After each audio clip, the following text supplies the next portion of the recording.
Nah, kemudian peran politik sejak dulu ketika masa penjajahan, para ulama di depan merebut kemerdekaan dari penjajah Belanda maupun Jepang. Kita tahu para ulama yang syuhada, Kiai Zainal Mustafa dari Tasikmalaya dipenggal lehernya di Ancol. Kiai Rusdi Hamid Rusdi dari Malang di Brondong, sekarang sudah menjadi nama jalan di Malang. Kiai Muhammad Ilyas Lumajang, Kiai Hashim Asy'ari di penjara Mojokerto oleh Jepang 1 bulan. Keluar dari penjara, tangan kanannya tidak bisa bergerak, dihajar oleh Jepang karena gara-gara tidak mau menghormat ke arah timur, apa namanya itu, Shikere. Dan di penjara itu ditemani oleh santri dari Cirebon. Sekali lagi, dari Cirebon. Namanya Kang Solihin, Kiai Solihin Babakan Ciwaringin, Kiai. Nah, itu yang menemani sama-sama disiksa oleh Jepang di penjara Mojokerto. Para kiai semua pejuang. Kiai Rukyat, bapaknya Kiai Ilyas Rukyat Tasikmalaya, juga dikejar-kejar oleh Belanda dan Jepang. Temannya banyak yang gugur, tapi Kiai Rukyat masih dijaga oleh Allah. Panjang usia sampai wafat, sampai akhir hayatnya tetap berjuang. Itu ayahanda dari Rois Am, Kiai Ilyas Rukyat. Banyak sekali ulama, kalau saya ceritakan tidak cukup waktunya. Walhasil, ulama punya andil besar, punya andil sangat besar dalam membangun kemerdekaan Indonesia ini. Kemudian, setelah dibentuknya panitia persiapan kemerdekaan Indonesia, ketuanya Insinyur Soekarno, sekretarisnya Muhammad Hatta, anggotanya Haji Agus Salim, ulama. Kiai Wahid Hashim, bapaknya Gus Dur, jangan lupa. Kakeknya Mbak Lisa, jangan lupa. Itu Wahid Hashim. Dan Muhammad Yamin, Laimena, Maramis, Abi Kusno.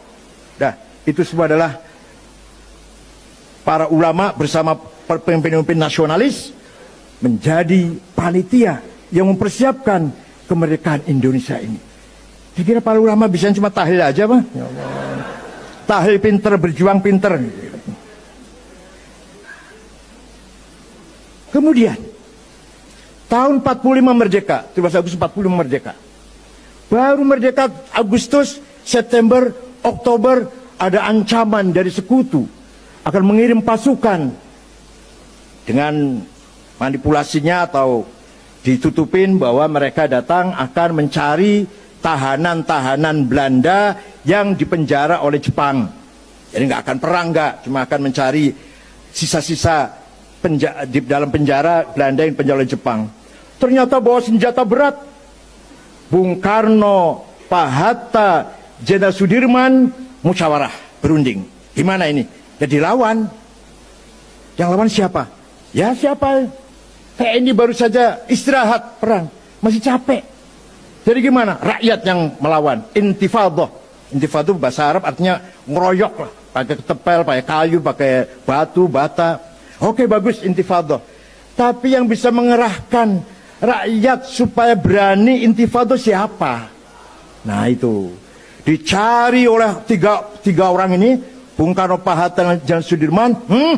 Kiai Haji Hashim Asy'ari Tebuireng, itu yang bisa itu. Maka tiga pemimpin besar ini mengirim utusan bertamu pada Mbah Hashim Asy'ari. Kemudian beliau salam dari Bung Karno, Pak Hatta, dan Jenderal Sudirman. Beliau bertiga bertanya kepada Kiai, hukumnya membela tanah air, bukan bela agama loh, bela tanah air. Kalau nggak ada tanah air, lemah kalau banyu, nggak ngerti tanah air, Masya Allah.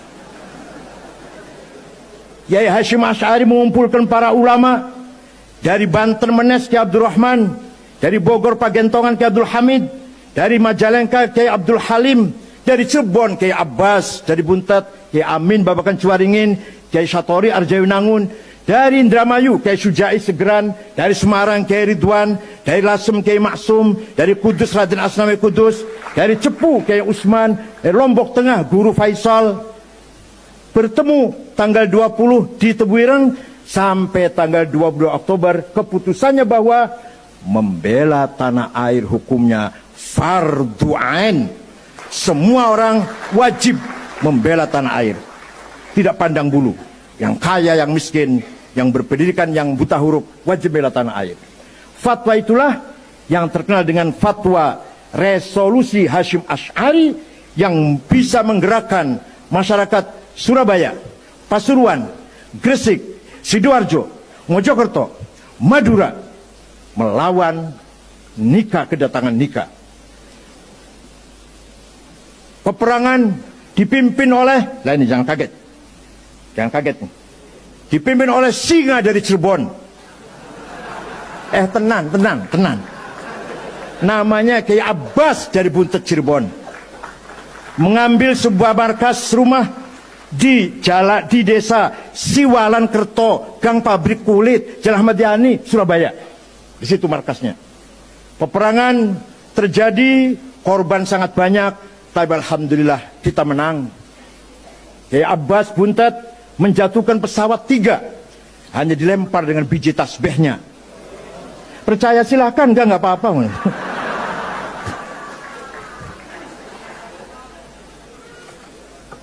Tanggal 10 November, hari pertama perang besar itu, Brigjen Malabi, komandan Nika, mobilnya meledak, asistennya mati, pengawalnya mati, supirnya mati, Malabi pun mati.